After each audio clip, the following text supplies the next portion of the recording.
Jener Mensch, der den Begriff Semitismus in die Welt setzte, war ein gottgläubiger Mensch. Denn der Begriff geht zurück auf den Sohn von Noah.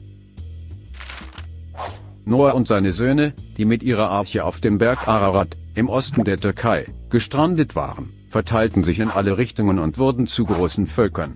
Ham ging in den Süden Richtung Afrika. Japhet zog nach Zentralasien, wo die Turkvölker sich verbreitet hatten. Und Sem zog in den Nahen Osten, wo heute seine Nachfolger leben.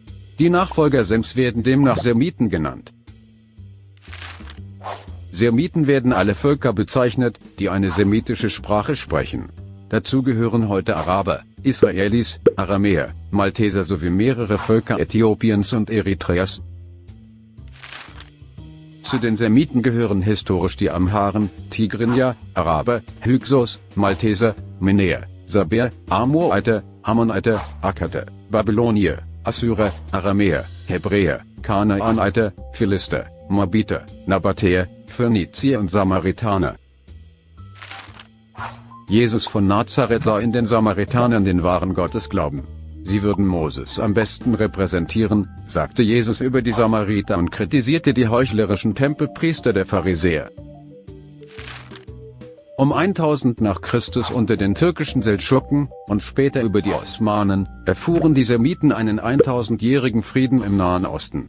Im Osmanischen Reich lebten Juden, Christen und Muslime Seite an Seite, so auch in der Provinz Palästina, welches als Land den Philister bereits 1000 vor Christus existierte. Nach und nach wurde das Osmanische Reich belagert und besiegt, worauf Atatürk das Reich von den Besatzern befreite und die heutigen Republik Türkei gründete. Nach dem Ersten Weltkrieg wurde das übrige Türkenreich aufgeteilt, so auch Palästina.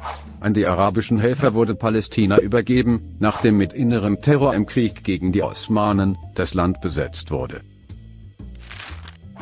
Großbritannien hielt aber weiterhin am Palästina-Mandat fest. Die Semiten, das waren damals die Palästinenser, wehrten sich immer wieder gegen die Besatzung der Engländer.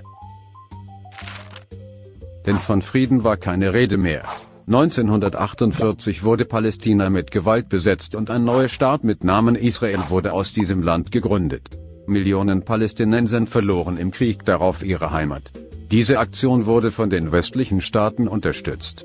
Ungeachtet bleibt, dass man damals den eigentlichen Semiten ihr Land weggenommen hatte. Die neuen Bewohner Israels wurden aufgrund des erlebten Antisemitismus mit Schiffen aus Europa in das besetzte Land gebracht.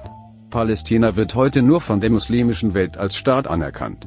Für die übrigen Länder hat die Ausrufung eines Staates Palästina nur Symbolcharakter und ist völkerrechtlich nicht anerkannt.